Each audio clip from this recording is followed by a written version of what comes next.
رمضان المبارک کی آمد ہے، تو ہمیں چاہیے کہ ہم اپنی ترتیبوں کو بدل کے رمضان المبارک کے استقبال کی تیاری شروع کریں۔ رمضان المبارک سے چند ہی دن باقی ہیں۔ رسالت مآب علیہ الصلوۃ والسلام کی ترتیب 3 ماہ پہلے رمضان کی تیاری کی ہوتی تھی۔ حدیث پاک میں ہے کہ جب رجب کا چاند طلوع ہوتا تو اللہ کے رسول رمضان کی برکت کی دعا فرمانا شروع کر دیتے۔ تو دعا کے الفاظ یہ ہوتے تھے کہ اے اللہ ہمارے رجب میں برکت عطا فرما، شعبان میں برکات عطا فرما اور ہمیں رمضان المبارک تک پہنچا دے۔ یہ آپ علیہ الصلوۃ والسلام کی عادت مبارکہ تھی۔ رجب سے ہی تیاری شروع کرنے کا معنی یہ ہے کہ رمضان المبارک اتنی فضیلتوں والا مہینہ ہے کہ اس جیسی فضیلتوں کی ترتیب ملنا مشکل ہے۔ پورے سال میں آپ جو نفل پڑھتے ہیں وہ نفل شمار ہوتا ہے، لیکن رمضان میں جو آپ نفل پڑھتے ہیں وہ فرض کے برابر شمار ہوتا ہے، اور پورے سال میں ہم جو فرض پڑھتے ہیں وہ فرض شمار ہوتا ہے۔ رمضان میں ایک فرض 70 فرضوں کے برابر شمار ہوتا ہے۔ تو رمضان المبارک کا مہینہ بڑا بابرکت ہے۔ ہمیں چاہیے کہ ہم ابھی سے 2 3 4 5 پوائنٹ طے کر لیں۔ نمبر 1 کہ ہم نے روزے رکھنے ہیں اور تراویح پڑھنی ہے، یہ طے کر لے بندہ اپنے دماغ اور دل کے ساتھ، یہ بندہ اپنی کمٹمنٹ کر لے۔ کیوں؟ اگر کسی بندے کی یہ نیت ہو نا کہ بس اللہ کرم کرے گا انشاءاللہ رکھ لیں گے، دیکھا جائے گا، ہو جائے گا، اس طرح میں تقدیر پہ چھوڑ دینا تو پھر بندے کی ہمت ڈھیلی پڑ جاتی ہے، اور جب ہمت ڈھیلی پڑ جاتی ہے تو پھر موقع پر کام نہیں ہو سکتا۔ جیسے آپ اور ہم اسکول کے، کالج کے، مدرسے کے امتحان میں اپنی تیاری کرتے ہیں نا، تو وہاں 2-3 قسم کی باتیں ہوتی ہیں۔ پہلی بات یہ ہے کہ جو بندہ یہ چاہتا ہے کہ میں پوزیشن ہولڈر بنوں گا، پہلی پوزیشن، اگر اس کی پہلی نہ آئے تو دوسری آ جاتی ہے، اور جو دوسری سوچے کہتے ہیں اس کی تیسری آتی ہے، اور جو تیسری سوچے کہتے ہیں وہ پاس ہو جاتا ہے، اور جو سوچے نا کہ میں رعایتی پاس ہو جاؤں گا، بس ٹھیک ہے باقی مجھے کیا آتا جاتا ہے، تو وہ فیل ہو جاتا ہے۔ تو یہاں بھی یہی ہے کہ اگر ہم نے یہ سوچا نا، پنجابی چاہتے ہیں نا، آپ ہی ویکھی ویسی دیکھ گنسو صاحب، پھر تیاری نہیں ہو سکتی۔ ہمارے اکابرین کا جو رمضان المبارک، ہمارے بزرگوں کا، اولیاء اللہ کا جو ہے نا، اگر آپ نے اس کو پڑھنا ہو نا، بلکہ پڑھنا چاہیے، حضرت شیخ زکریا رحمۃ اللہ علیہ کی فضائل رمضان پڑھ لیں۔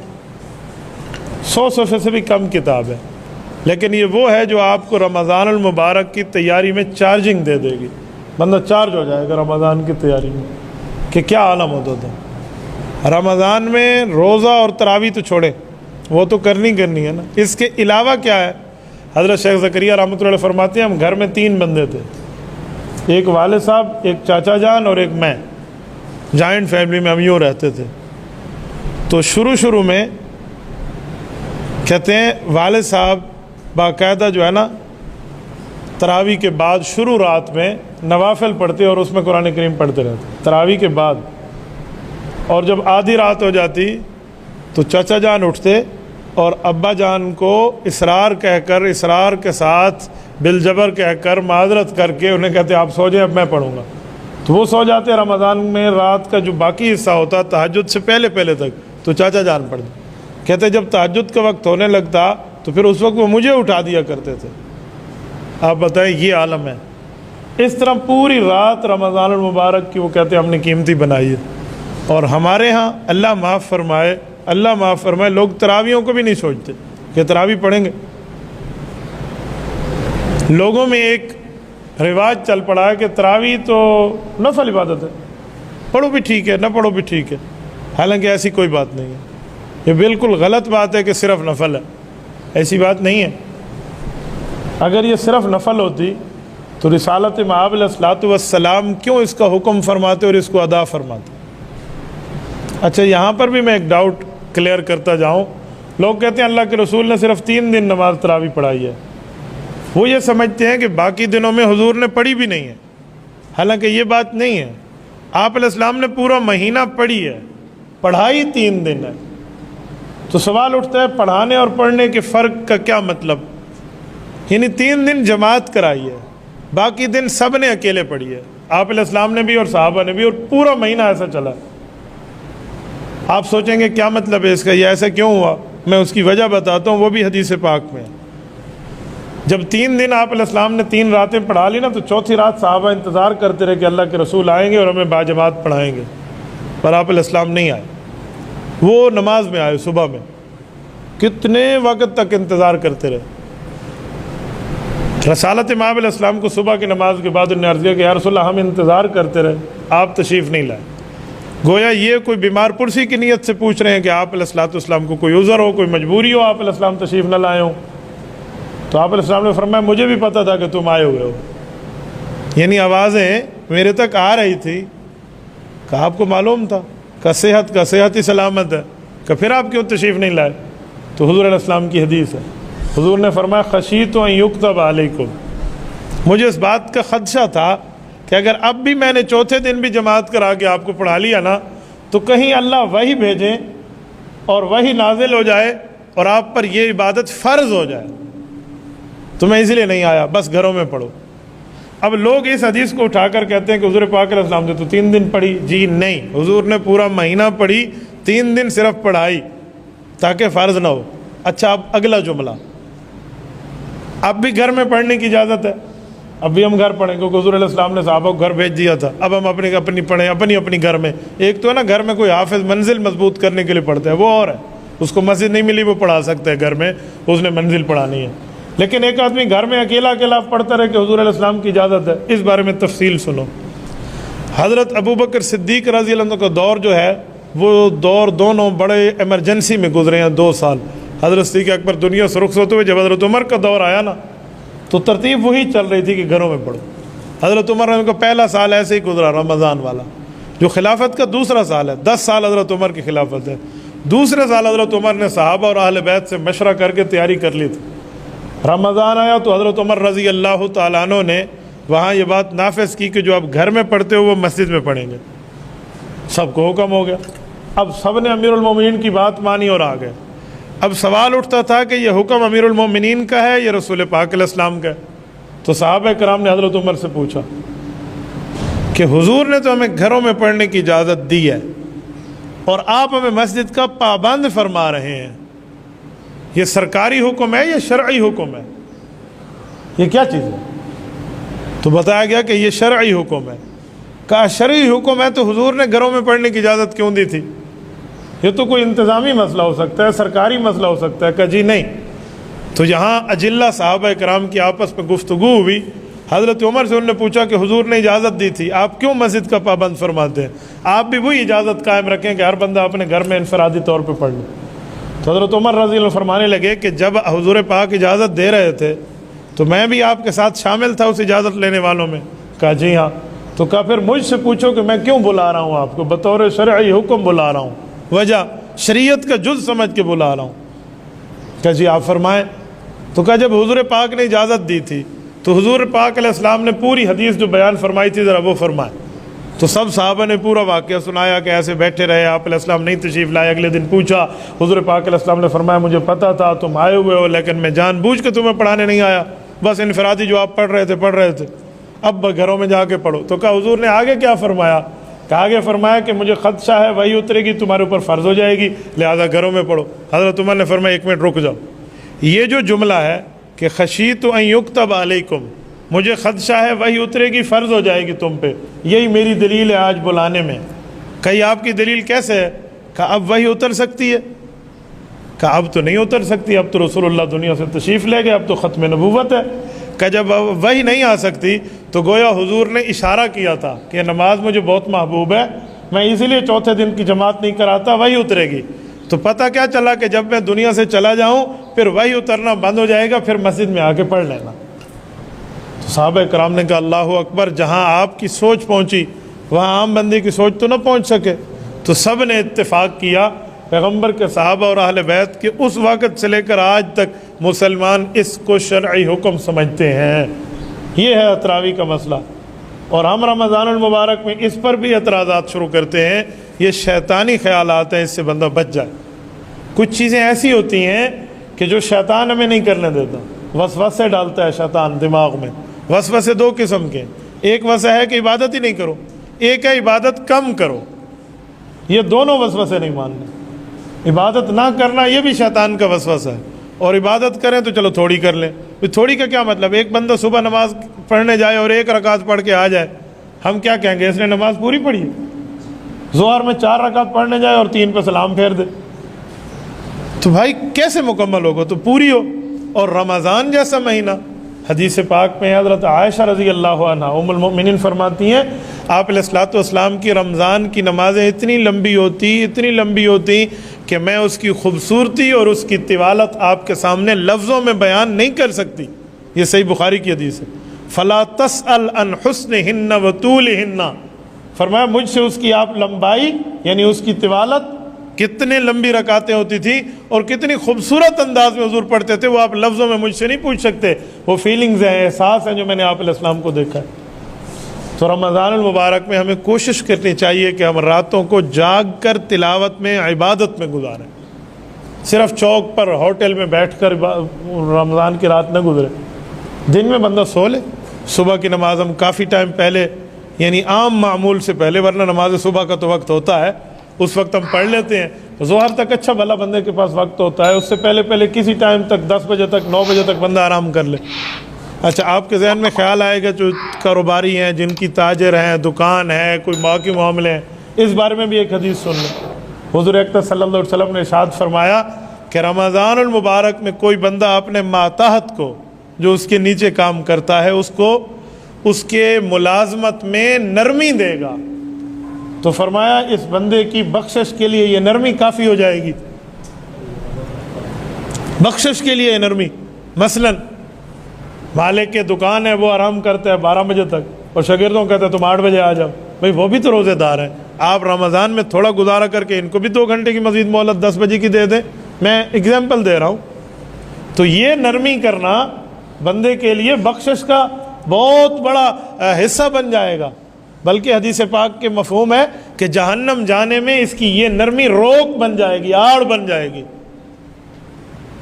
اور یہ نہ سمجھیں کہ اگر یہ ٹائم کم دے رہا ہے تو اس کو میں تنخواہ بھی کم دوں۔ اگر ٹائم کم میں آپ نے اس کو اجرت کم کر دی ہے تو پھر تو کوئی نرمی نہیں ہے۔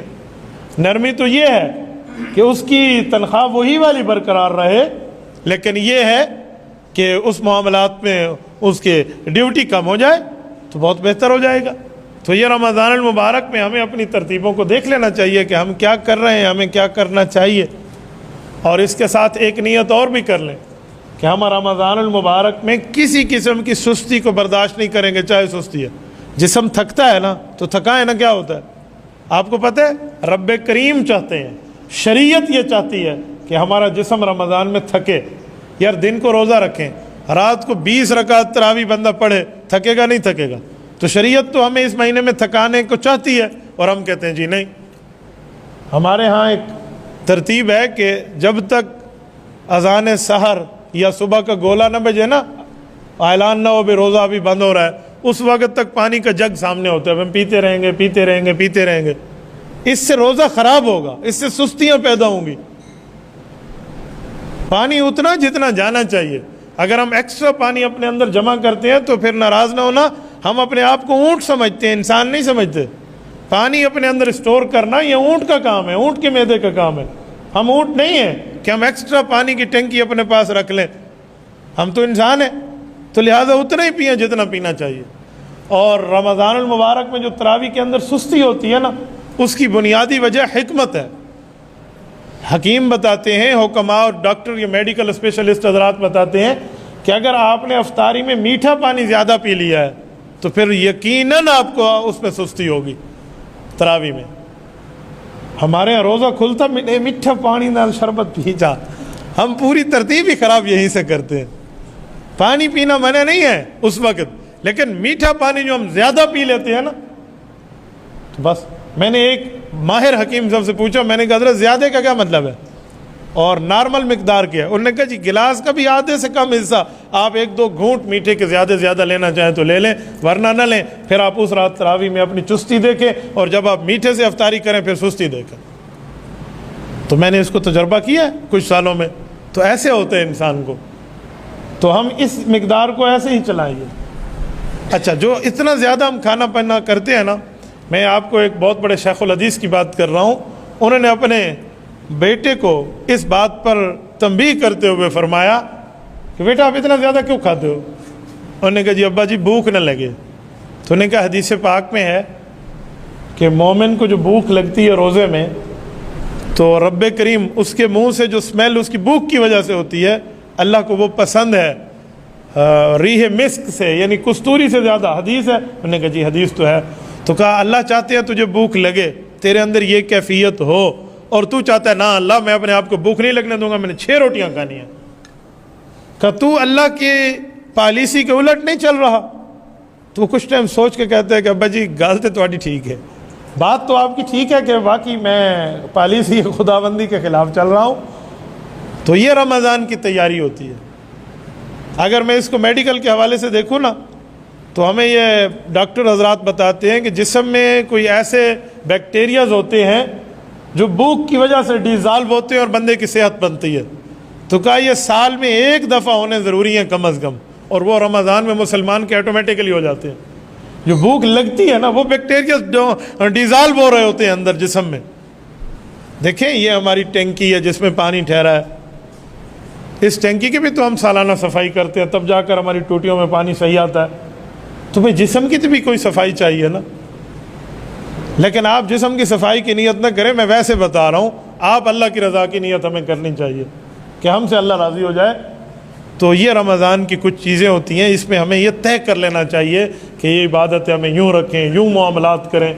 تو انشاءاللہ اگلا جمعہ بھی ہے، اس پر میں تھوڑی سی تفسیر روزے کے حوالے سے اور اس کے مسائل کے حوالے سے اگلی دفعہ رب کریم نے موقع دیا تو عرض کروں گا۔ بس یہ چند چیزیں تھیں جس کو ہم دوہرا بھی لیں، مذاکرہ بھی کر لیں، اور اس کو گھر کے ساتھ بھی مذاکرہ کر لیں، اور رمضان المبارک میں شکریہ کا مستحق سمجھیں اپنی امی کو، اپنی بہن کو، اپنی اہلیہ کو، اپنی بیٹی کو جو آپ کے گھر میں کام کرتی ہے۔ روزہ اس نے بھی رکھا ہے جی، وہ آپ پر اور میرے لیے آگ پر ٹھہرے اور ہمارے لیے وہ کھانا بنائے، اور میں 30 مار خان مونچھ پہ تیل لگا کر تاؤ دے کر بیٹھا ہوں، اس میں نمک کم ہے اور اس میں مرچیں ایسے کیوں ہیں، تو اس پر مجھے نرمی کرنی چاہیے۔ یہ جو حدیث پاک میں ہے کہ اپنے محتاط کو آپ نرمی دو گے، اللہ آپ کو جو ہے نا جہنم سے بچا لے گا رمضان میں روزہ دار کی نرمی پر۔ تو اس نرمی میں محتاط میں سب سے پہلے بیوی بھی شامل ہے، وہ ماں بہنیں بھی شامل ہیں جو آپ کے اور میرے لیے آگ پہ ٹھہرتی ہیں۔ تو اس کو بھی دیکھنا چاہیے۔ ہم یہ اس طرح نرمی کے ساتھ رمضان گزاریں گے، محبت کے ساتھ گزاریں گے، تو حدیث پاک میں جس پر ایسا اچھا رمضان گزر گیا، اس سے بڑا خوش قسمت ہی کوئی نہیں ہوگا کہ وہ گناہوں سے پاک صاف ہو کر نکلے گا۔ ہمیں کیا پتہ رمضان المبارک اگلی دفعہ کا ہے یا نہیں۔ میں تو ہم سب، آپ سب کے لیے، اپنے سننے والے دوستوں سب کے لیے دعا کرتا ہوں کہ اللہ ہمیں حرمین شریفین کا رمضان عطا فرمائے۔ اللہ پاک وہاں حدیث پاک میں ہے کہ رمضان کا عمرہ ایسے ہے جیسے آپ علیہ السلام کے ساتھ حج کرنے کا ثواب۔ ایک حدیث میں ہے رمضان کا عمرہ حج کے برابر، ایک میں ہے حجۃ معیہ کہ میرے ساتھ حج کرنے کے برابر، حدیث پاک میں۔ تو رمضان المبارک کا عمرہ تو بہت بڑی چیز ہوتی ہے۔ تو اللہ ہم سب کو عطا فرمائے، اللہ اپنی فیملیز کے ساتھ عطا فرمائے، بچوں کے ساتھ جانے کی توفیق عطا فرمائے، اس میں کوئی رکاوٹیں اللہ ان رکاوٹوں کو دور فرمائے۔ تو رمضان المبارک میں ترتیب اپنی چینج فرمائے۔ بس آج سے 2-4 پوائنٹ گھر میں طے کر لیں، اگر اس طرح ہم نے طے کر لیا اور معاملہ ٹھیک رکھا نا تو بہت زیادہ ہوگا۔ اللہ پاک آپ کو خوش و خرم رکھے، اللہ آپ کو سلامت با کرامت رکھے۔ جزاکم اللہ تعالی۔ اقول قولی ھذا واستغفر اللہ وآخر دعوانا ان الحمد للہ رب العالمین۔